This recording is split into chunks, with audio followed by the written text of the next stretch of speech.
અને એટલા માટે કુંભનદાસજીના ચરિતનું દર્શન, કુંભનદાસજીના ચરિતનું અવગાહન આપણે કાલે પ્રારંભ કર્યો હતો.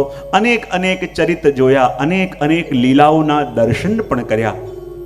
અને એકવાર જ્યારે કુંભનદાસજી શ્રી ગુસાઈજી પાસે આવ્યા અને ગુસાઈજીએ પૂછ્યું, કુંભનદાસ તમારે કેટલા પુત્ર છે? અને ત્યારે કુંભનદાસજીએ કહ્યું હતું, કૃપાનાથ મારે 1.5 પુત્ર છે. શ્રી ગુસાઈજી કહે, મેં તો સાંભળ્યું છે તમારે ત્યાં 7 પુત્ર અને કહી રહ્યા છો 1.5 પુત્ર. આ 1.5 નો મતલબ શું? ત્યારે એમણે કહ્યું કે મારા ચતુર્ભુજદાસ એ તો નિત્ય પ્રભુની સેવા પણ કરે છે અને સત્સંગ પણ કરે છે. એ મારો આખો દીકરો, મારો પૂર્ણ દીકરો. અને કૃષ્ણદાસ જે છે એ ગાયોની સેવામાં એની રુચિ, અને માટે એ અડધો એમ કહીને, કારણ કે ભગવત સેવા હજી સુધી એની ગતિ થઈ નથી, માટે એમ માનીને આ 1.5 મારે દીકરા છે, બાકી બધા તો બસ એમને એમ આવ્યા છે. અને ત્યારે એમને થયું અને ગુસાઈજીને પૂછ્યું કે કૃપાનાથ એક વસ્તુ મારા સમજમાં મને હજી સુધી નથી આવતી. બોલે શું? કે આ જગતની અંદર આપણને બધાનો સંગ તો મળ્યો હોય, અને બધાનો સંગ મળ્યો હોય તો પણ આપણે કોનો સંગ કરવો, કોનો સંગ ન કરવો, કોણ આપણા સગા, કોણ પારકા, એવી ખબર કેવી રીતે પડે? ત્યારે શ્રી ગુસાઈજી એમને એક વાર્તા સંભળાવી અને કહેજો, કુંભનદાસ આ પ્રસંગ હું તમને સંભળાવું છું, બહુ પ્રાચીન પ્રસંગ છે, અને એ પ્રસંગના આધારે તમને ખબર પડી જશે કે આ જગતમાં કોની સાથે વ્યવહાર રખાય અને કોની સાથે ન રખાય. વર્ણન કરતા કહ્યું કે ગામમાં એક વ્યક્તિ અને એની એકની એક દીકરી હતી, અને જ્યારે એ લગ્ન કરવા લાયક થઈ તો એના ઘરે એક બ્રાહ્મણ આવ્યો. બ્રાહ્મણે કહ્યું કે કંઈક કામ છે? બોલે દીકરી માટે ગોતીએ છે. તમે ક્યાં જાઓ છો? બોલે પૂર્વ દિશા તરફ. તો બોલે સારું કોઈ ઘર દેખાય તો આનું નક્કી કરતા આવજો. બોલે નક્કી કરી લો? બોલે હા કરી લેજો. ત્યાં બીજો એક બ્રાહ્મણ એમના ઘરે આવ્યો. એ કે તમે ક્યાં જાઓ છો? બોલે હું જાઉં છું પશ્ચિમ તરફ. કંઈ કામ છે? ત્યારે દીકરીના પિતાએ કહ્યું કે બસ કામ એક જ છે કે દીકરી માટે ગોતીએ છે, કોઈ મળતું નથી, કોઈ સારું ઠેકાણું મળે તો નક્કી કરી દેજો. અને એણે પણ કહ્યું કે નક્કી કરીને આવો ને? બોલે હા નક્કી કરીને આવજો. ત્રીજો આવ્યો, એ ઉત્તર તરફ જતો હતો અને એને પણ કહી દીધું કે હા નક્કી કરીને આવજે. ચોથો જતો હતો દક્ષિણ તરફ, એને પણ કહી દીધું. અને 4 લોકો 4 જગ્યાએ સંબંધ પાકા કરી આવ્યા.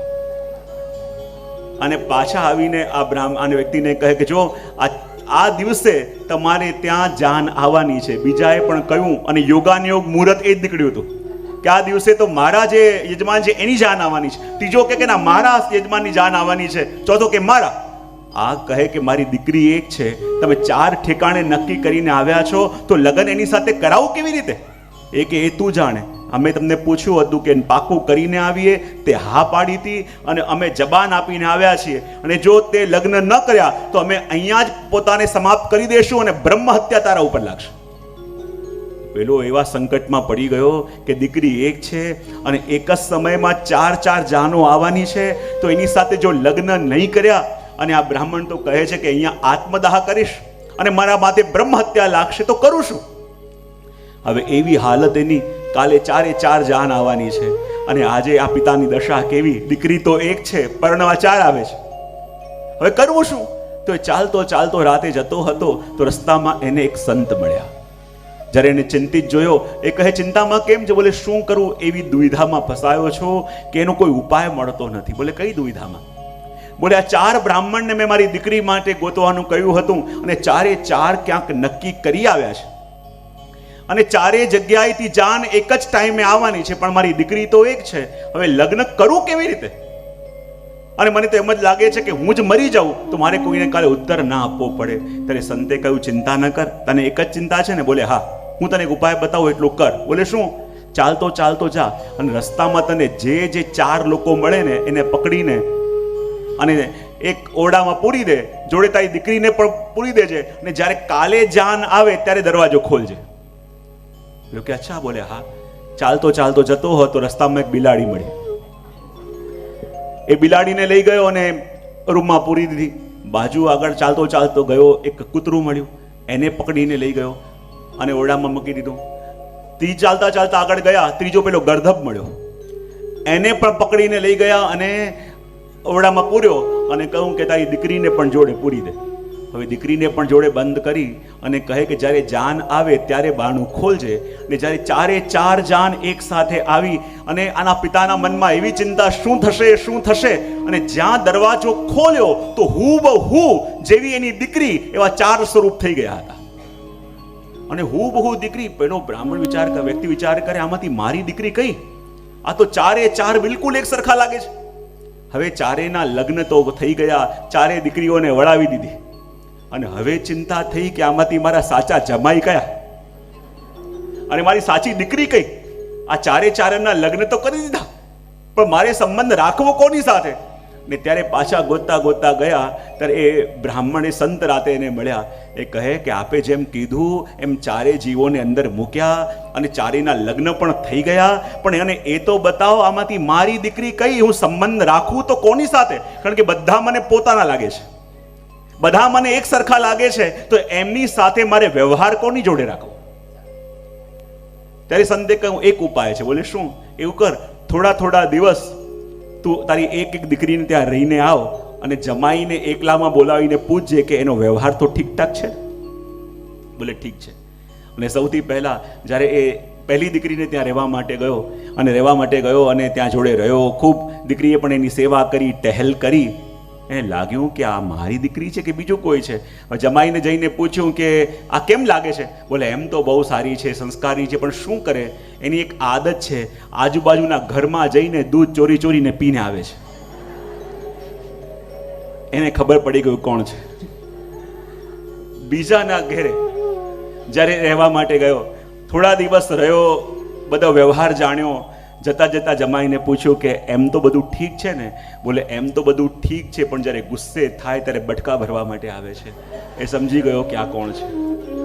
ત્રીજા ઘરમાં ગયો અને ત્રીજા ઘરમાં જઈને પૂછ્યું કે એમ તો બધું સારું છે ના? એમ તો દીકરી બહુ સારી છે તમારી, બધું ધ્યાન રાખે છે, કાળજી રાખે છે, પણ જ્યારે બહુ આનંદમાં હોય ને ત્યારે તકલીફ થાય. બોલે શું થાય? બોલે બહુ આનંદમાં આવે તો બહાર ધૂળમાં જઈને આડોટવા લાગે.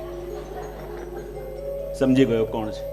અને જ્યારે ચોથી દીકરીને ઘેર રહેવા માટે ગયો ને ત્યાં જઈને દીકરી ખૂબ સેવા કરી, ખૂબ ટહેલ કરી અને જતા પૂછ્યું ઘરના લોકોને કે આ મારી દીકરી કેમ છે? ત્યારે કહ્યું આ સાક્ષાત લક્ષ્મી છે. એટલે આખા ઘરને સાચવી લીધું છે, પરિવારને સાચવી લીધું છે, નાનાઓને ખૂબ પ્રેમ રાખે છે, મોટાઓને ખૂબ સન્માન આપે છે.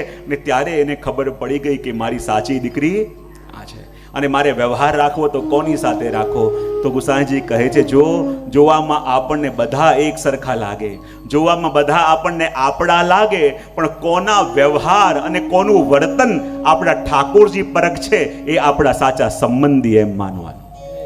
અને ત્યારે કુમ્મનદાસજીને એ વસ્તુ સમજાઈ ગઈ અને કોની સાથે વ્યવહાર રાખવો એ વિવેકનું જ્ઞાન શ્રી ગુસાઈજી પ્રભુ ચરણે આ એક નાનકડી વાર્તા સાથે એમને કરાવ્યું. અને આગળ પ્રસંગ આવે છે કે એકવાર શ્રી ગુસાઈજી પ્રભુચરણ કુમ્મનદાસજીને લઈને ચાલતા જતા હતા ને ત્યાં ગોકુલનાથજીની ઈચ્છા એવી થઈ કે કાકાજી આપ આજ્ઞા કરો. તો જેવી રીતે કુમ્મનદાસજી આપણા શ્રીજીને રીઝાવે છે, શું ક્યારેક ગોકુલ આવીને આપણા નવનીત પ્રિયાજીને ન રીઝાવે? મારા મનમાં બહુ એવી ઈચ્છા છે કે મારા કુમ્મનદાસજી આવીને મારા નવનીત પ્રિયાજીને રીઝાવે. શ્રી ગુસાઈજી કે આમનું મન તો અહીંયા અટકી ગયું છે ને જ્યાં મન અટક્યું છે ત્યાંથી દૂર જઈ નહીં શકે. ગોકુલનાથજી કે અમે પ્રયત્ન કરીને લઈ જઈએ જો આવે તો? શ્રી ગુસાઈજી કહે પ્રયત્ન કરી જુઓ, પણ હું કુંભનને જાણું છું, એ શ્રીજીને છોડીને ક્યાંય જઈ ન શકે. અને એમ વિચાર જ્યારે કર્યો અને ગોકુલનાથજી, બાલકૃષ્ણજી, ગોવિંદરાયજી બધાએ આવીને કહ્યું ચલો કુંભનદાસ આપણે જરાક ચાલવા માટે નીકળીએ. અને જ્યારે ચાલતા લઈ જાય ને ત્યારે કહે કે મારે ઉતાવળ છે, પાછા જવાનું છે, હમણાં ઉત્થાપનનો સમય થશે, ત્યાં જઈને કીર્તન કોણ કરશે? ગોકુલનાથજી કે ચિંતા ન કરો, આપણે યમુનાજીના તટ સુધી ચાલતા જઈએ. અને જ્યાં યમુનાજીના તટ સુધી ચાલતા ગયા, હવે ગોકુલનાથજી કહે કે સમયનું ભાન આમને ભૂલાવું છે તો કંઈક ભગવદ લીલાની ચર્ચા કરવી પડશે. અને ભગવદ લીલાની ચર્ચા કરવા માટે ગોકુલનાથજીએ કુમ્મનદાસજીને પૂછ્યું કે કુમ્મનદાસ મને બતાવો, મેં ઘણીવાર એવું સાંભળ્યું છે કે સ્વામિનીજી અને વ્રજભક્તો તો ઠાકોરજીના શૃંગાર કરે છે, પણ એવો કોઈ પ્રસંગ છે કે જેમાં સ્વયં ઠાકોરજી સ્વામિનીજીના શૃંગાર કર્યા હોય? અને જ્યાં આ વાત સાંભળી અને કુમ્મનદાસજીને એવો ભગવદ આવેશ આવી ગયો, હા કૃપાનાથ એવો પ્રસંગ છે અને સ્વયં ઠાકોરજી પણ સ્વામિનીજીના શૃંગાર ધરે છે. બોલે ક્યારે ધર્યા? અને કુંમનદાસજીના અંદર તો એવો ભગવદ આવેશ આવી ગયો છે આ પ્રશ્ન સાંભળી, અને ગોકુલનાથજી એમને પકડીને ધીમે ધીમે ગોકુલ તરફ લઈ જવાનો પ્રયત્ન કરે છે. અને અહીંયા કુંમનદાસજી કહી રહ્યા છે કે એકવાર રાસ ચોતરા ઉપર જ્યારે ઠાકોરજી અને સ્વામીજી એમના પરિકર સાથે મળ્યા, અને સ્વામીજી વિરાજમાન છે ચોતરા ઉપર, અને વિશાખાજી એમના શૃંગાર ધરી રહ્યા છે. અને જ્યારે શૃંગાર ધરતા હતા તો પ્રભુએ આવીને કહ્યું કે સ્વામીજી આજ મારો મનોરથ છે. બોલે શું? બોલે આજે મારે આપના શૃંગાર ધરવા છે. અને વિશાખાજીને પણ મંદ મંદ સ્મિત મનમાં આવી ગયું. સ્વામીજી તરફ જોયું, સ્વામીજી પણ વિશાખાજીને જોઈને મંદ મંદ મુસ્કાઈ દીધા કે આજે પ્રભુનું મનોરથ જાગ્યો છે કે એમના હાથે સ્વામીજીના શૃંગાર ધરે, અને કહે કે સૌથી પહેલા મારો મનોરથ છે કે મારે આપની ચોટી ગૂંથવી છે. સ્વામીજી કહે પ્રભુ આપને આવડે છે ખરા? બોલે હા, કેમ નહીં, મને બહુ સરસ આવડે છે. બોલે કેવી રીતે? તો વિશાખાજીને કહ્યું કે મારે એવી ચોટી સ્વામીજીની ગૂંથવી છે કે સ્વામીજીના જેટલા જેટલા કેશ છે મારે એમાં એક એક મોતી પરોવા છે, અને બધા જ કેશની અંદર જ્યારે મોતી પરોવાઈ જાય પછી મારે એવો જુડો અને એવી ચોટી સ્વામીજીની બાંધવી છે. અને આટલા બધા મોતી લઈને આવ્યા, સ્વામીજીને પધરાવ્યા, પણ કહે પ્રભુ કે સ્વામીજીના મુખારવિંદના દર્શન વિના તો હું રહી ન શકું, તો કેવી રીતે? અને સ્વામીજી કે પ્રભુ આપ ચોટી બાંધશો તો મને આપના દર્શન નહીં થાય, તો હું આપના દર્શન કેમ કરું? તો પ્રભુ એક યુક્તિ કરી, અને જ્યારે પાછળથી આવીને સ્વામીજી આગળ બેઠા છે, ઠાકોરજી એમના કેશ ગૂંથે છે, અને આગળ દર્પણ એવી રીતે મૂક્યું છે કે યુગલ સ્વરૂપને બંનેના મુખારવિંદ એક સાથે ત્યાં દેખાય. અને ઠાકોરજી પાછળથી આવીને સ્વામીજીના એક એક કેશને પકડે, અને એમાં આખા કેશ જેટલા લાંબા છે એટલા મોતી એક એક પરોવે, એક એક મોતી પરોવતા જાય, અને કેશ હાથમાં પકડીને રાખે ક્યાંક કેશ છૂટી ન જાય.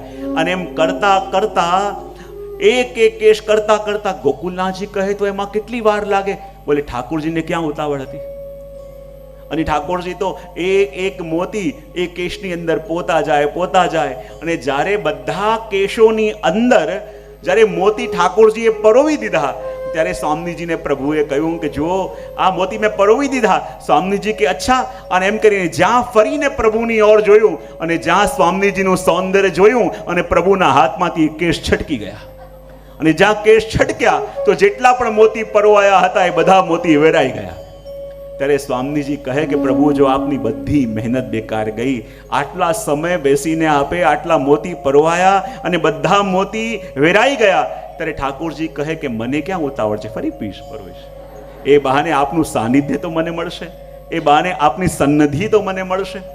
અને પ્રભુ આમ પરવા લાગ્યા, અને એમ કરતા કરતા જ્યાં શ્રી યમુનાજીના તટ પર પહોંચ્યા અને પ્રયત્ન કરતા હતા ગોકુલ લઈ જવાના, અને ત્યાં જ કુંમનદાસજી સભાન થયા અને વિચાર કરવા લાગ્યા, અરે ઉત્થાપનનો સમય થઈ ગયો છે, અને પ્રભુ મને નહીં જોશે, ગોકુલ શ્રી કૃષ્ણજી મને નહીં જુએ તો નારાજ થશે, મારા પ્રભુ ચિંતિત થશે, એમની કીર્તનની સેવા કોણ કરશે? એમ વિચાર કરી કુંમનદાસજી તો જે ભાગ્યા, કારણ કે ઉત્થાપનનો સમય થઈ ગયો હતો, અને કુંમનદાસજીને લાગ્યું કે આજની મારી સેવા ગઈ, આજે મારા પ્રભુને કીર્તન કોણ સંભળાવશે? એમ વિચાર કરી જ્યારે મંદિર પહોંચ્યા તો શું જાણ્યું કે રામદાસજી મુખિયાજી કહે કે અમે ક્યારના પ્રયત્ન કરીએ છીએ, પણ જેટલી વાર સ્નાન કરીને આવીએ ને કોઈ કંઈક કરે ને અમારી અપરસ છોવાઈ જાય. એમ કરતા કરતા 4 વાર સ્નાન કરીને આવ્યા, અને 4 વાર અમારી અપરસ છોવાઈ ગઈ. અને ત્યારે શ્રી ગુસાઈજી કહે બીજું કાંઈ નહીં, અમારા શ્રીજી કુંમનદાસજીની પ્રતીક્ષા કરતા હતા. અને જ્યારે કુંમનદાસજી પધાર્યા સ્નાન કરીને અને જ્યારે કીર્તન કર્યા ત્યારે શ્રીનાથજી બાબા પ્રસન્ન થયા. અને એવી કૃપા આ કુંમનદાસજીની ઉપર આપણા શ્રીજી બાવાની, આપણા પ્રભુની છે.